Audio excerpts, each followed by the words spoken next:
On a une bonne question de Joker 14. Joker. Alexandre, Oui. parlez-nous de Jérôme Blanchet-Gravel, le post Facebook du village effrayé, entre parenthèses. Ces colonisés se rendent-ils compte qu'ils se crachent sur eux-mêmes? Ils refuseraient au Québec son indépendance à moins qu'ils changent sociologiquement. Oui, ben, c'est-à-dire, il y a beaucoup de gens, Jérôme Blanchet-Gravel, c'est juste un symptôme parmi d'autres, qui disent, en gros, qui découvrent, en fait, qu'ils sont fédéralistes. C'est-à-dire, c'est quoi être fédéraliste? C'est penser que les Anglais nous protègent de notre méchant gouvernement québécois. C'était le trudeauisme, dans le fond. C'est juste la reprise du trudeauisme face à Duplessis. C'est de dire, heureusement qu'il y a les Anglais à Ottawa pour protéger les Québécois de l'autoritarisme du gouvernement du Québec, qui est dirigé par des méchants Canadiens français qui ont des tendances autoritaires, tandis que les Anglais d'Ottawa sont des libéraux. Donc, finalement, ça s'appelle le fédéralisme. Et il y a plein de gens qui se découvrent fédéralistes à cause de la COVID, parce qu'ils se disent les mesures sanitaires excessives du gouvernement Legault ne peuvent être combattues que par la gentille Charte des droits canadienne des droits et libertés, Charte canadienne des droits et libertés, pardon, d'Ottawa. Donc, ils se découvrent fédéralistes.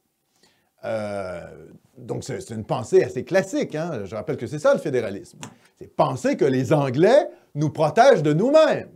Donc, il n'y a rien de neuf sous le soleil, hein, finalement.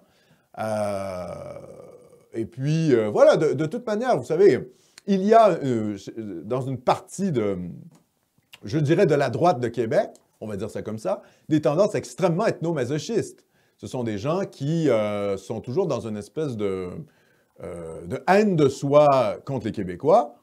Jérôme Blanchet-Gravel s'inscrit un peu là-dedans dans ce genre de commentaires.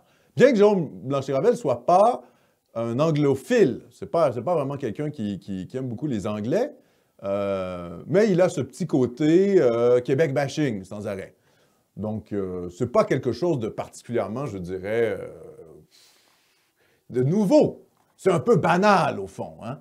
C'est ce qu'on appelle le fédéralisme. C'est pas grave en tant que tel. On sait qu'il y a plein de Canadiens français qui sont fédéralistes, qui pensent que les Anglais nous protègent de nous-mêmes. Mais c'est ce que c'est. D'ailleurs, je tiens à dire une chose aussi.